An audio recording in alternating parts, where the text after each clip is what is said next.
Dear audience, tonight the Hong Kong Institute of Arbitrators is very delighted and honored to have our keynote speaker tonight, Dr. Hermann Knott, who is the partner of KUNZ Law, a member of the German and New York Bar, the fellow member of the Hong Kong IArb, and fellow member of CIArb. Tonight's the title of our webinar is regarding arbitration in M&A disputes. Hermann is a partner of KUNZ Law and the head of the firm's international business department, which includes in particular the handling of complex cross-border disputes. He qualifies as a bar in Germany and New York and specializes in advising on cross-border transactions and alternative methods of dispute resolutions in the global and international context. Given his transactional expertise, his experience in dispute resolutions relate to disputes, relate to M&A and other corporate transactions in the context of the effect of the COVID-19 on the conduct of cross-border disputes. He has been a frequent speaker and the section chair at international virtual conference for the new developments in arbitrations and ADR online dispute resolutions. Through his client work, but also as a result of his active involvement in international disputes with his affiliations with IBA, ABA, IPBA, and SCLA, he maintains his excellent relationships with all global law firms. He speaks German, English, French, Spanish, and Italian. And so now I just wish to give all our time and thanks to Dr. Hermann Knott.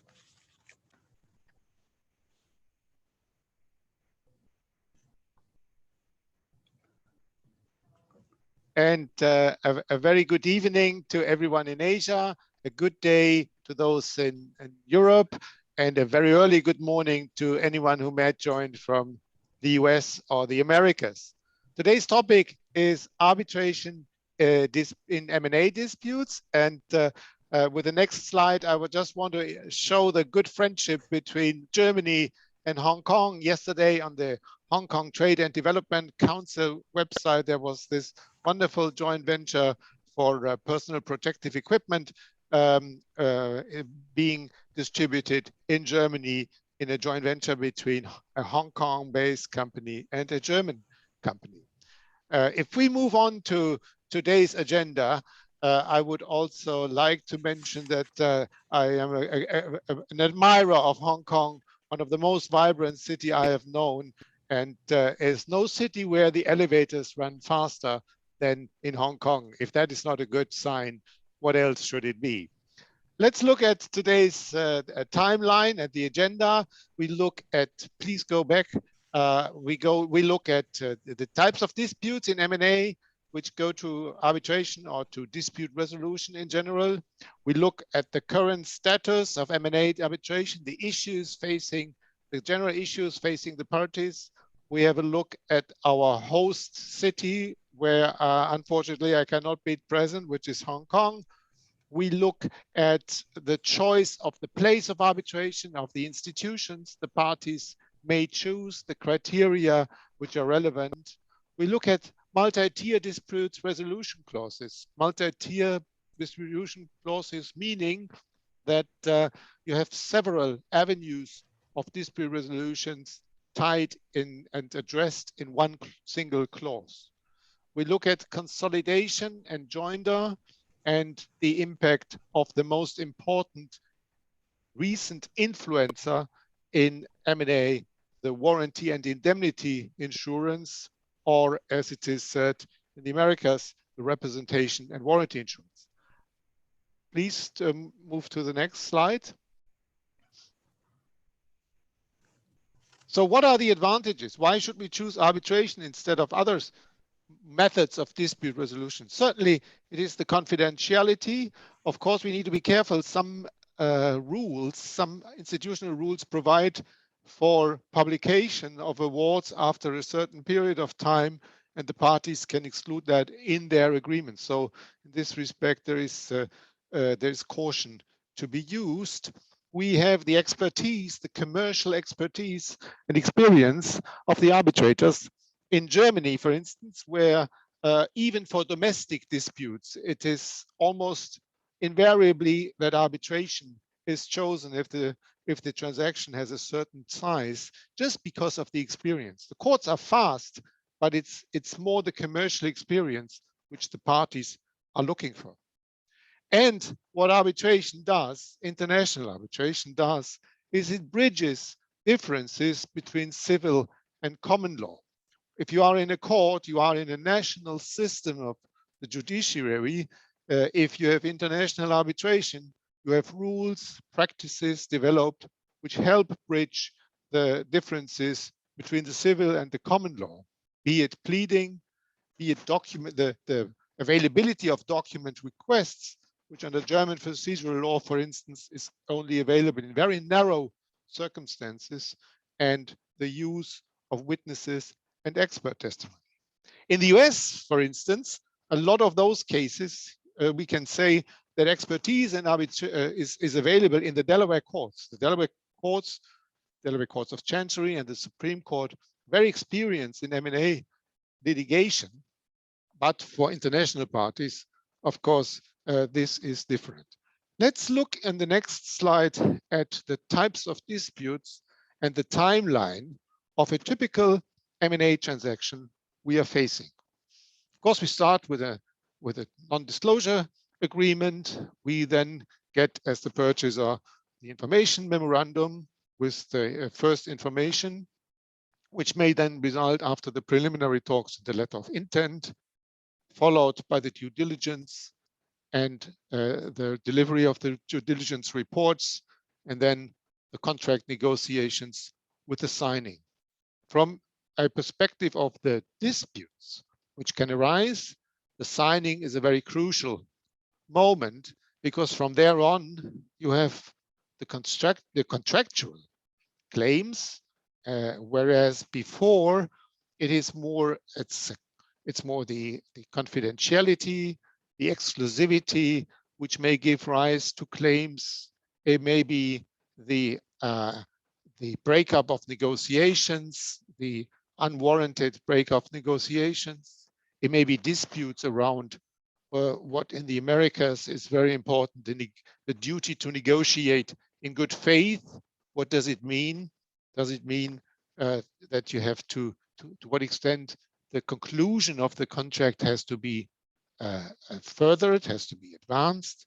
And of course, the many disputes surrounding the issue of pre-contractual failure to disclose information.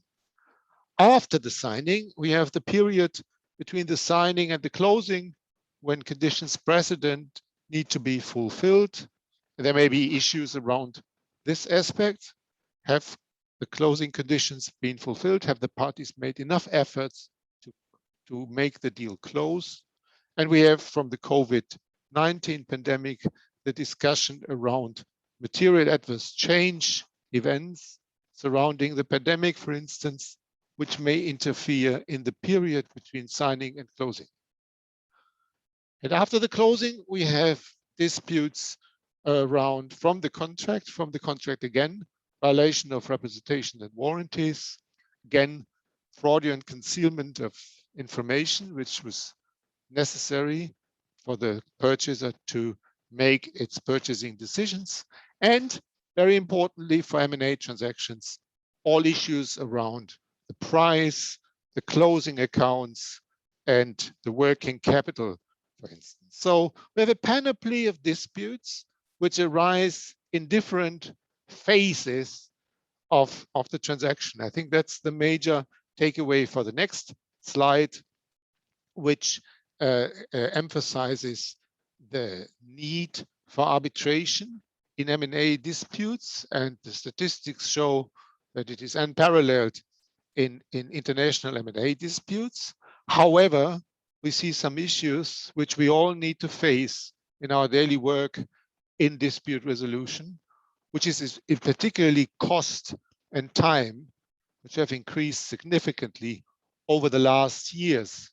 And when we discuss further details down the road in this seminar, we want always to keep in mind what can we do, what can we identify to improve the situation, that the average duration of an arbitration is 17 months, and the average costs around, depending on the deal, but the average cost about $135,000, which is a lot.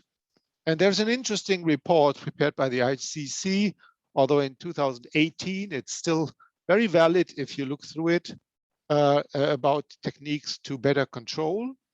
And of course, very much influenced, as we will see, is the warranty and indemnity insurance available in M&A transactions on the dispute resolution side. Let's, on the next slides, have a brief look at our host city, at our host special special region in Hong Kong, special area. You know, very advanced arbitration legislation and institutions, arbitration, pro-arbitration jurisprudence. Very interesting pilot scheme also for non-resident arbitrators, experts, and witnesses to practice in international arbitration, and a current discussion around outcome-related fees, which means basically success fees, and there the new developments will be awaited. And the biggest advantage is shown on the next slide, of course, is the close link between Hong Kong and the mainland China. And if you see on the next slide, very much the two areas which are most relevant for international disputes to be handled in Hong Kong, which is the support in court-ordered interim measures and the supplemental arrangement regarding mutual enforcement of arbitral awards. Of course, in arbitration, we have a very fortunate situation in that the New York Convention allows relatively easy enforcement across 160 countries, but in practical terms, the supplemental arrangement of 2020 even further helps enforcement between the two parts of China, and especially the enforcement of awards rendered by a Hong Kong Arbitration Tribunal in China. So in mainland China. So let's move to the next slide and look at the heart of any dispute, which in arbitration, which is the arbitration agreement. The arbitration agreement is the basic document for the jurisdiction and the powers of the tribunal. It is kind of the basic law of an arbitration dispute. And it's unfortunately in the negotiations often neglected, because at the last minute, someone says, oh yeah, we need another arbitration clause for dispute resolution. And there's no really conceptual thinking of how disputes may look like, of how disputes will be structured, where disputes may take place, which has an impact also on the choice of venue and institution. So it's important, if the time is available and the transaction lawyers involve their dispute colleagues, which is often also due to timing not possible, that those aspects which we'll discuss now will be taken into account. Therefore, we will, in the structure of the following slides, we will always look at the arbitration agreement as elements of the arbitration agreements to see whether it has an impact on the choice. Of course, we have the issue of the choice of the place and the seat of the arbitration. The arbitration seat and place should be favorable to the transaction so that it has some connection to the transaction, unless it shall be especially a neutral place. But you may see venues which should definitely be included. For instance, if there's a transaction in affecting a country X where the government is not supportive of the transaction, it makes no sense to have the seat of an arbitration there. So that's the sort of the geographical choice. There's also the aspect of the procedural law of the seat, the lex arbitri, which will govern the arbitration procedures beyond the rules of the institution, which the parties may choose, and beyond international standards, which may apply to the arbitration. For instance, most prominently in the taking of evidence, the IBA rules on the taking of evidence, which were revised during the year of 2020. You will therefore look at those three bodies of procedural law, which will govern the arbitration procedures. You will look at the rules of evidence, particularly from a practical point of view. To what extent will the courts in the jurisdiction, in the place chosen, be supportive in terms of interim measures if, for instance, the rules of arbitration and the timing does not allow to be as fast with the emergency arbitration or the interim measures by the arbitral tribunal in the seat. So that's also a further aspect to keep in mind. And we also need to look, of course, at the governing law of the arbitration agreement.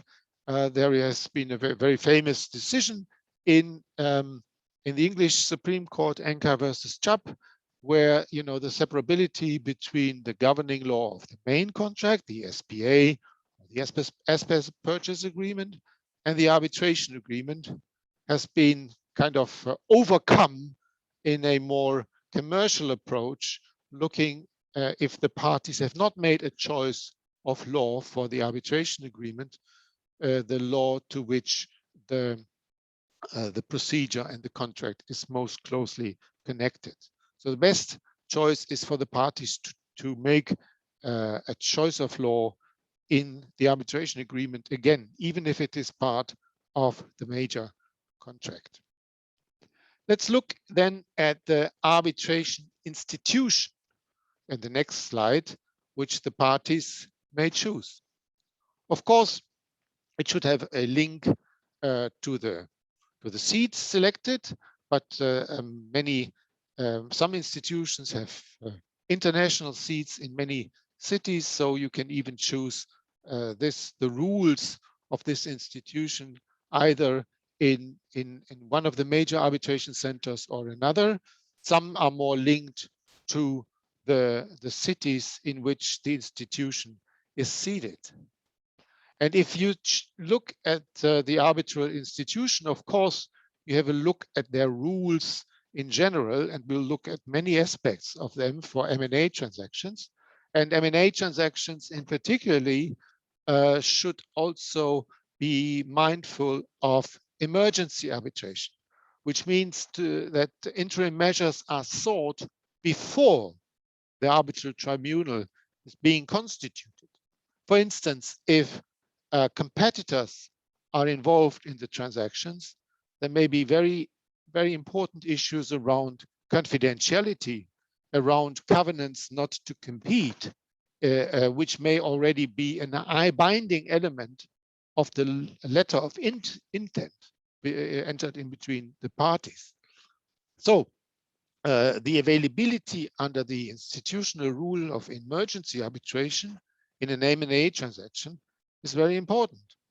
And if we look at the statistics, emergency arbitration can be quite effective because you get the emergency arbitrator, which usually is one arbitrator, appointed within 24 hours at the latest, and you have a decision within 15 days.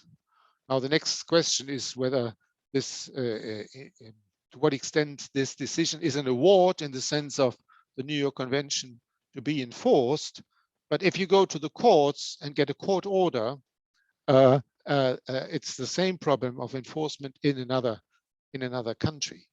So our emergency arbitration has evolved as a very effective tool and is very important in M&A transactions in a world where competition is moving closer and closer to all the deals.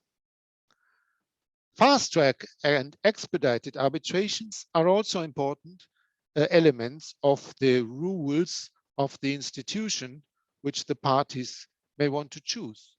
You know, we have seen 17 months as average duration.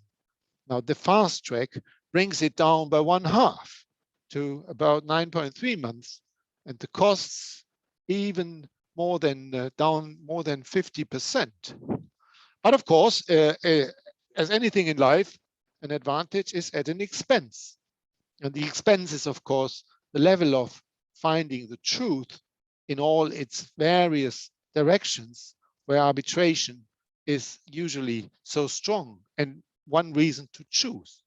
So while we look for the M&A dispute at the right institution, we may keep in mind that fast track or expedited arbitration is a very interesting method, but with limits, and it needs to be carefully handled like a hot plate.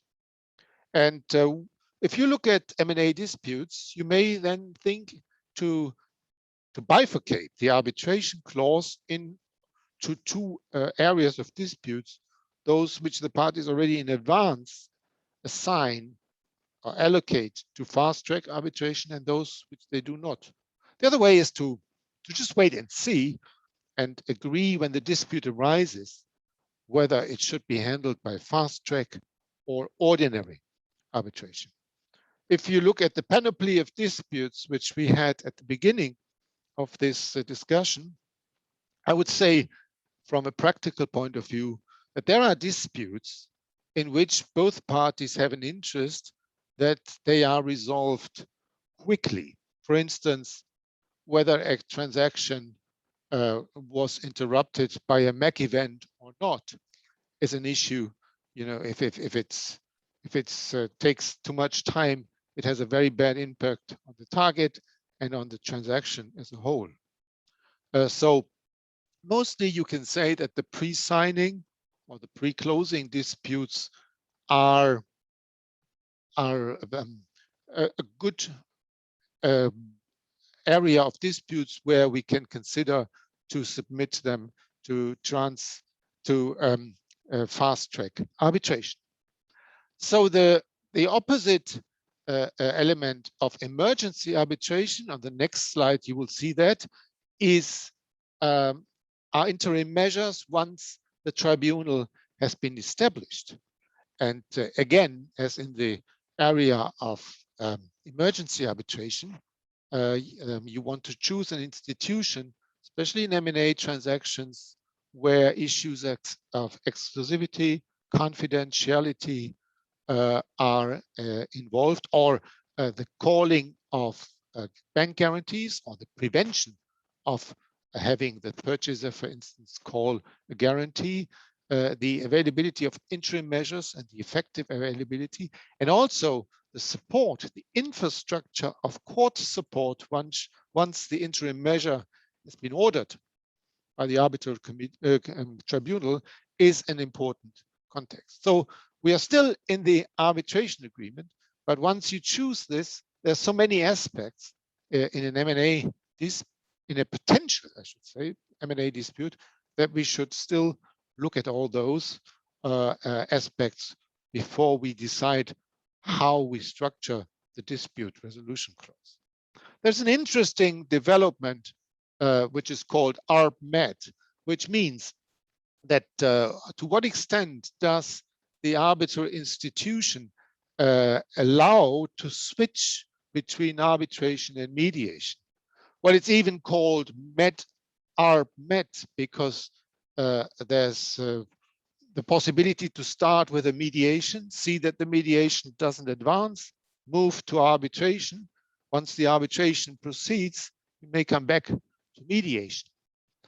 I have only written ARB-MET because I think that's the most relevant aspect, because often either there has been some mediation before the parties go to arbitration, some informal mediation, then it makes no sense to impose a pre-arbitral mediation. We'll come back to that in a minute.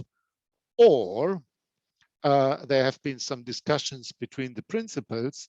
Therefore, it may be a good way in practical terms in an M&A context that the arbitration starts, that the submissions are being made. And now in a civil law context, you may say that the arbitral tribunal gives the party some direction on its thoughts. But that's a very tricky element because the common law courts, arbitral tribunals, the common law arbitrators, pretty much refrain from that. There's an interesting discussion of how arbitral tribunals should react in such situations. But even if there's no reaction from the arbitral tribunal in a civil law sense, you may still say, once the submission has been made, you have seen what is evidence may be available. You may even have, you may see where the case moves, where are its weaknesses, which you did not recognize before, and then move to mediation. And then the most interesting systems I would like to mention here, there are many others, of course, but just as an example is the ARB-MET-ARB protocol in Singapore, which says that the parties should, with a clause saying that the parties should attempt in good faith to resolve the dispute through mediation in the Singapore case at the SIMC. There's also a very interesting a solution offered in Hong Kong in Article 33 of the Arbitration Ordinance, is that the arbitrator itself, as opposed in Singapore, it's a different institution, the arbitrator itself will act as mediator. And if we return to arbitration, there is then the obligation to disclose all information, to disclose by the arbitrator of all information which he had or she had received during the mediation. A very interesting solution, and the parties may decide, which kind of systems they want. And even if they decide for one of those places, they can still go in their clause and exclude, or in their later agreements, and exclude the solutions for this item. Let's move on to multi-tier dispute resolution clause, meaning that you have alternative ways, and we just discussed mediation, alternative methods of dispute resolution in your arbitration clause. And of course, the first thing is pre-arbitral mandatory mediation.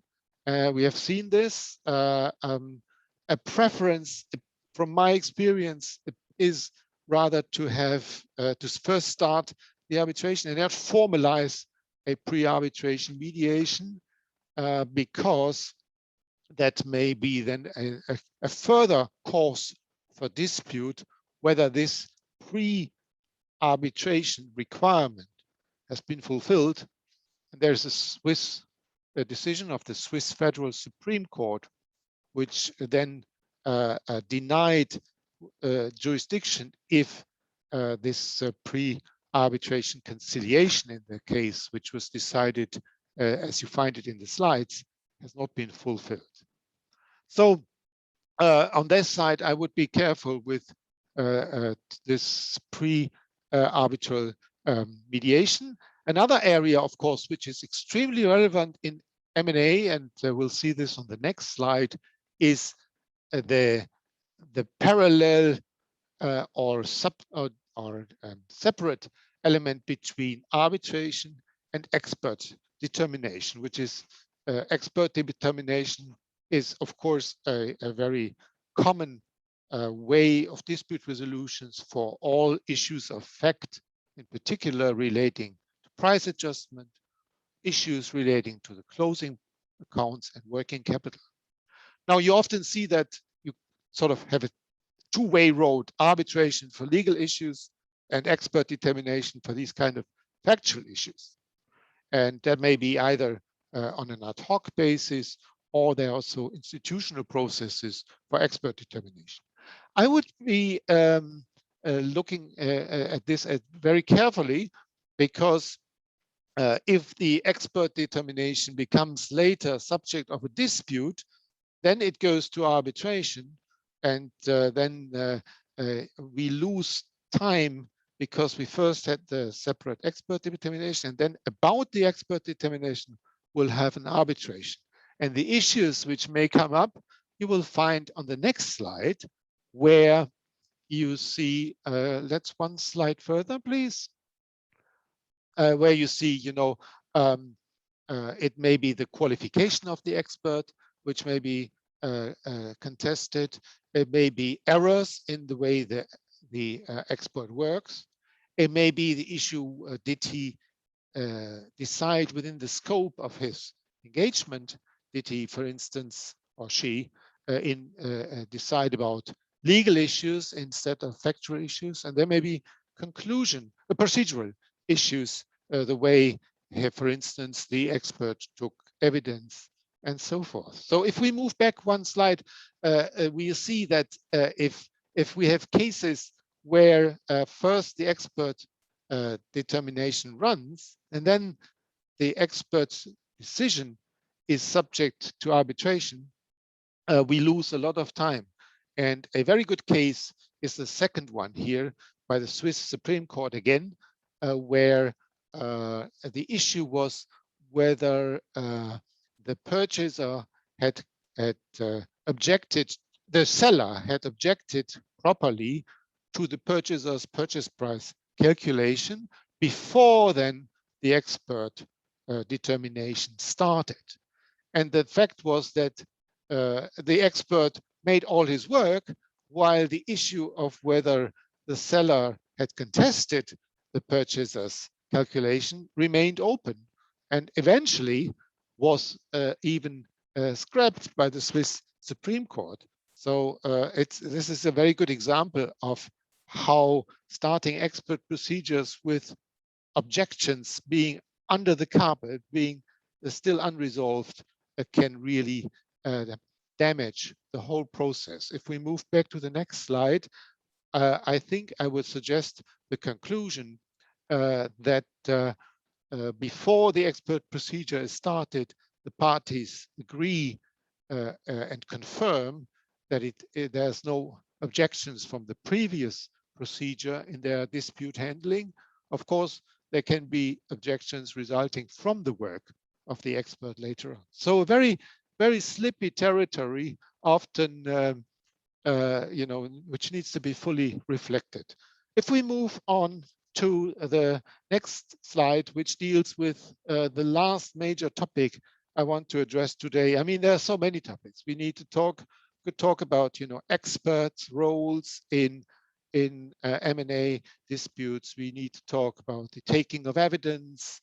And there's so many issues also related to the more digitalized handling, the green arbitration, as I heard recently in a Latin conference. So, but we need to concentrate on major issues today, and it's the privilege of the speaker to make the suggestions of which issues we're handling, and maybe others we can address in the Q&A. Now, a consolidation and joinder has been an element where the rules of many institutions have developed very much, considering the raising effectiveness of procedures while not interfering with party independence. And for instance, in Hong Kong, there have been in the 2018 rules. There've been very interesting solutions, which also give a possibility, of course, after consultation with the parties, of joinder and consolidation without the formal consent of the parties. Let's start, and this is therefore, if you choose an institutional rules for the M&A dispute, it's a very important element to consider. Joinder means a third party will be entering will have the possibility to enter the procedures, and will, with the consequence that the arbitral award will have binding elements upon the third party. And consolidation means that two or more arbitration disputes are being joined into one procedure. So in an M&A context, this may have an impact in the indemnity context on the next slide, and the warranty and indemnity insurance. Let's briefly look at the indemnity side. You know, just having a dispute on the English law, where we are working, of course, with English lawyers, very often in an indemnity context of an M&A transaction, you have a third party, let's say, tax authority has a tax claim against the target of the M&A transaction, and the seller has given an indemnity to the buyer in the share purchase agreement. Now, there's since the parties of the third party dispute and of the SPA dispute are different, there's no way to make it to join, for instance, the seller in the dispute between the third party and the target, because it's a dispute between those two. The seller may take over this, and the SPA may have address it, but it's quite difficult. And usually, what we see is either the seller and the buyer have an agreement in the SPA to assist in the resolution of the third party dispute, or at least there is a clause, and that is very important in the present dispute I'm involved in, is that it is sure that the outcome of the third party target dispute is binding upon the indemnity dispute between the seller and the buyer. Because if the seller can say, well, under the agreement, under the applicable law of the SPA, this does not, the third party dispute is not decisive, then the indemnity loses a lot of its bite. In our case, the seller is invoking a very old English case from 1847, saying that a judgment is not binding on an indemnification issue. But of course, this gives the indemnification provision a lot of, makes it lose a lot of bite. Therefore, it's important, if you know there's a third-party litigation looming in the SPA, that you try to, maybe if it's an arbitration, the third-party dispute, maybe the SPA arbitration clause is the same event, is the same venue, as the same seat, with the same institutional rules, then the third party dispute, which would very much ease the alignment of conducting the two disputes, or other ways to, in the SPA, to align those two disputes. The other context on the next slide, please, where the joinder and consolidation plays a role is warranty and indemnity insurance. Very much developed in the M&A case. The review and the decision-making process of the insurers has become much more faster. There may be even no deductible. The risk coverage is more intensive, more broader, and therefore we even see so-called synthetic policies, where the warranty disputes or all disputes which we have seen in the timeline in the beginning, except the purchase price adjustment, are handled directly between the buyer and the insurer. So if we move to the next slide, warranty and indemnity insurance, of course, means that we have more than one party involved, and therefore consolidation and joinder issues arise. And you'll see this in this way. If you still have a seller involvement, either because there's a deductible or the seller is responsible for excess liability, then you may have two or even more arbitration, because if you move to the next slide, you will see that warranty and indemnity insurance is in larger transactions handled in various layers of liability, or it's called tower. So you have a first threshold amount, and then the various towers on top. So it may end up in several arbitrations. And if you move to the next slide, I just want to highlight, before we come to the discussion, what are the impacts. It's can be very technical in this kind of situations, because you can agree in advance that the insurer and the insurance arbitration and the SPA arbitration against the seller will be consolidated. If you have several insurers, you will see that their interest is not identical but diverging, because the insurers in the higher level of the tower are more looking to protect the level of damages, the quantum, whereas the ones in the lower level are more looking towards excluding the liability, and therefore you may handle this with kind of optional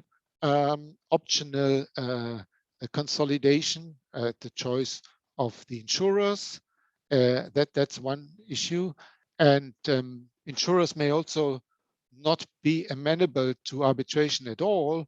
That may also happen. So at least what is helpful in the beginning, if the development of the case is not clear, it's to choose the same venue and institution for both the SPA and the insurance arbitration. And if we look briefly at the next page, we know that with the many insurers involved in a large M&A transaction with warranty and indemnity insurance, of course, to choose an institution and a seat where arbitrators are available is important, because, for instance, the famous case of Halliburton versus Chubb, there were at least 3 arbitrations involved. And so you need also enough arbitrators with experience both in M&A and the insurance issue involved, and that may limit the choice of venue to a fewer ones. Although the issue in Halliburton was, of course, that one arbitrator was, I think, in at least 2 of the 3 arbitrations involved as an arbitrator. So that raises conflict of issues in these kind of disputes. So I hope you got a helpful overview of issues. It's not exhaustive, but it's hopefully think-provoking of M&A arbitration issues. And I would very much like to turn it back to Wilson to lead the discussion.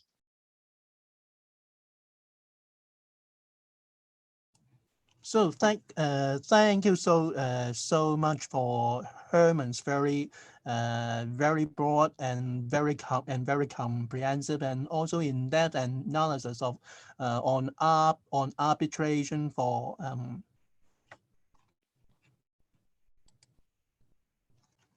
arbitration for M&A disputes. And so I think it is now the time we may listen to the questions from from the audience, you can just type in the chat box.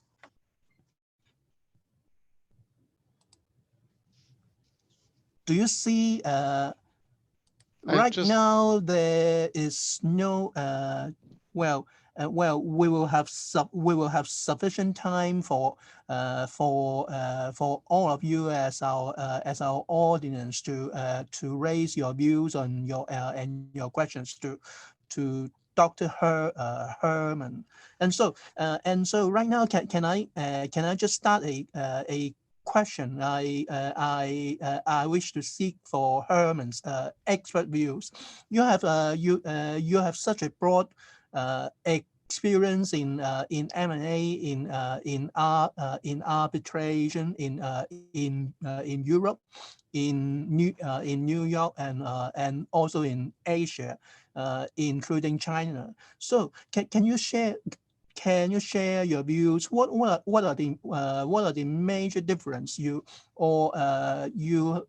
have encountered in terms of arbitrations or M&A M&A disputes in the context of Europe, in the context of China or Asia, and in the context of the United States? Well, I think what we have seen, especially also in the US, is a very strong movement, a recent movement towards encouraging mediation or conciliation. There are different concepts in terms of, that's why the ARB-Med situation, which we discussed, is very important. I think the major difference between Europe and Asia is that many of the Asian countries have the common law background, and therefore are I think both the Hong Kong and the Singapore institutions, those which I know best, have found a very good compromise between a traditional, for instance, a document disclosure process, which is very broad, and a reasonable one, which is in the parties' interests. I think those elements are very striking. I think the other element is the role of the arbitrator. The role of the arbitrator as a master of ceremony, or more as someone who is in the middle between a party-dominated procedure. This I would see as the most striking differences. And what I think is very important to retain also is the level of truth finding which the common law witness interrogation systems allow is a very, very important one, because I've seen really cases where cross-examination has really led to a much higher level of truth finding than would have been otherwise available. We are now seeing tendencies, of course, to limit, and that's totally fine, because it should not get excessive, to limit, times for interrogations of witnesses, to limit time for cross-examination, and also to limit time for the duplication of expert reports, which is another big issue arising in many jurisdictions, in many systems where you do not have a single court-appointed expert. So all those tendencies show a convergence, but we should not forget to retain the good elements of what existed before, and not tend to overemphasize efficiency of procedures. There's a tight barrier between the two. Yeah.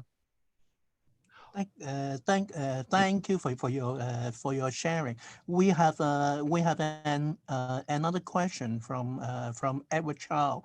He is a barrister in Hong Kong, and he just wished to know what are the most common type of M&A disputes. Well, the most numerically, the most commons are related to representation and warranties in the legal sense. Yeah, definitely. These are the most relevant ones. With warranties, yeah. Yes, with the representation and warranties regarding the target in the SPA or the acquisition or merger agreement. These are certainly the most relevant ones.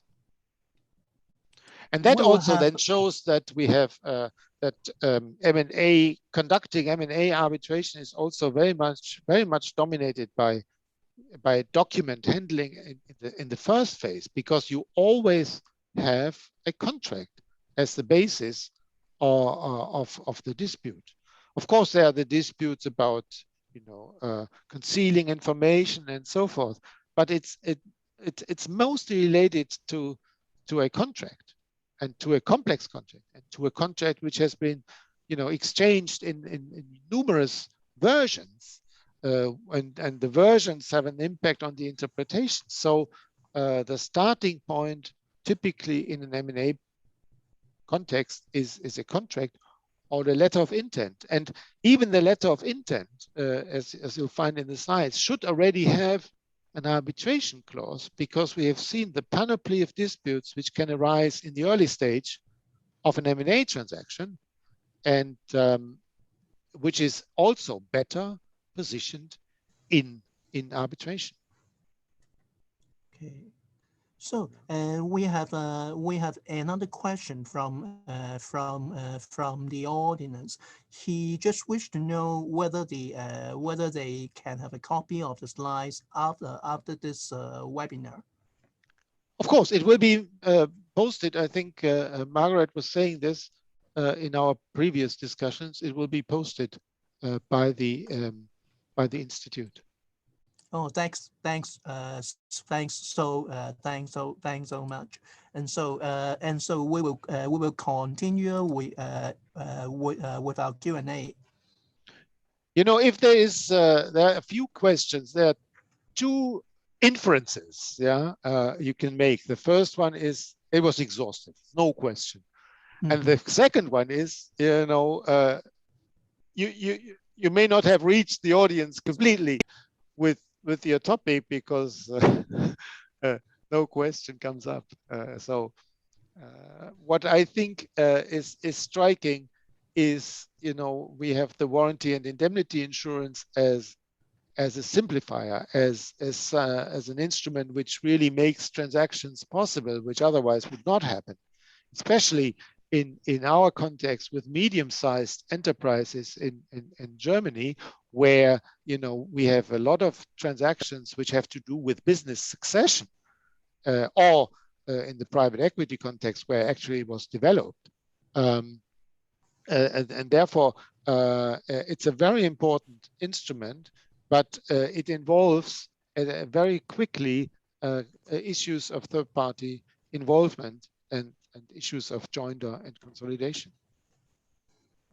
I think that's a major takeaway, that the easing of processes on the transactional side brings along a potential higher level of complexity on the dispute side. Now, there's a question about the elephant clause. The elephant clause is perhaps an acronym for something which means that before you enter a dispute resolution, formal dispute resolution, the issue should be brought to the attention of the elephants, of the principals.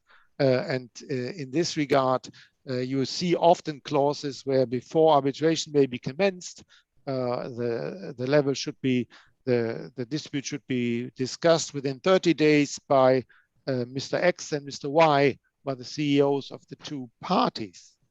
And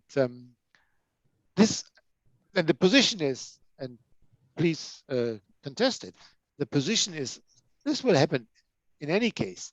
And if we do it as a condition to enter litigation, then that is itself a cause for potential dispute, whether it has been fulfilled, whether the other CEO has properly reacted, whether they had a telephone conversation or not, whether it was sufficient. So it sounds nice, but it's cause for trouble.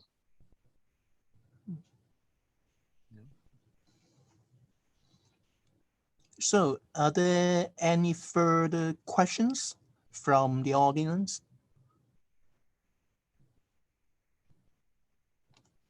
So, may I ask one more question here, because I see there are on the floor there are no other open questions.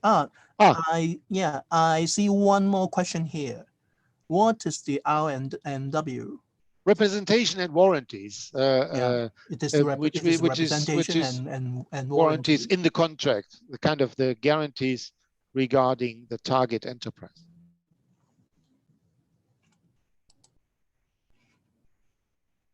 So we have a new question here. Can the disputes on representation and warranties be avoided by sufficient and in-depth due diligence?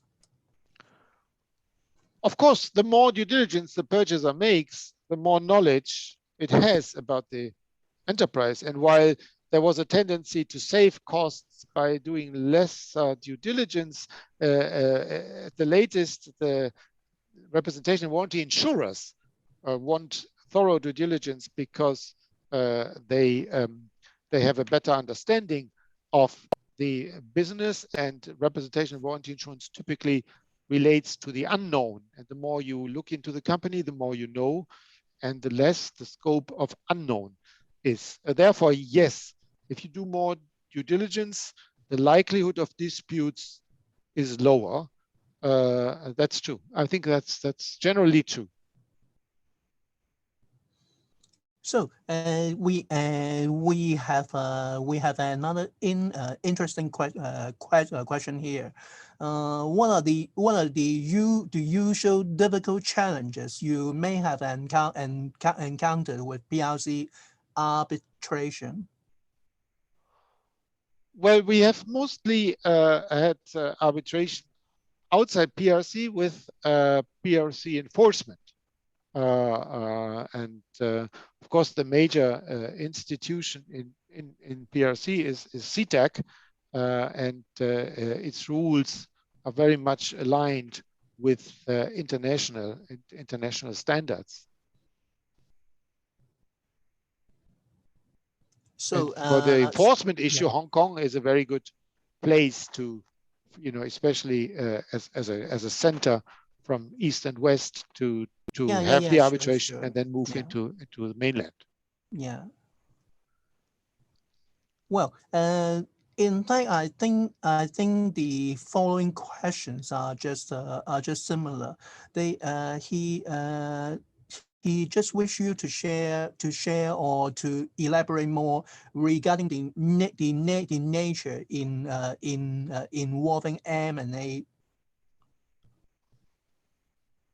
Well, I think the one of the questions is the M element, so to speak, the merger element of here, because often acquisitions are structured as mergers, particularly under US law. Many acquisitions are technically mergers because you have this reverse triangular merger structure, which is typically used under Delaware and other relevant laws. And therefore, a merger of two companies can also involve similar disputes as we have discussed, because you have two companies which are merged into one.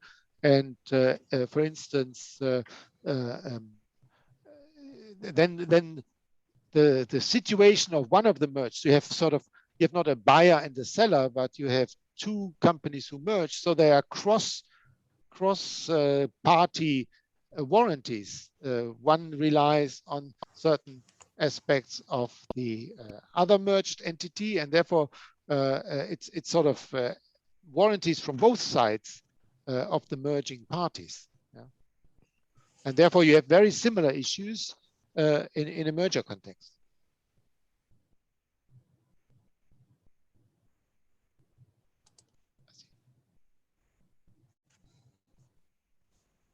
The nature of disputes involving acquisitions.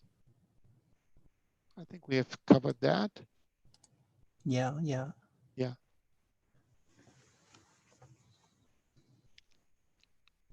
Excellent. I think I think I have to thank you very much. Yeah, yeah. And thank you. Give the last word to you, Wilson. So, are there any final questions from the audience here?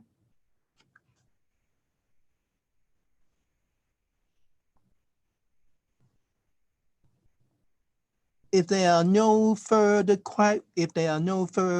further questions here, shall we just give a very great thanks and a big hand to Dr. Hermann here.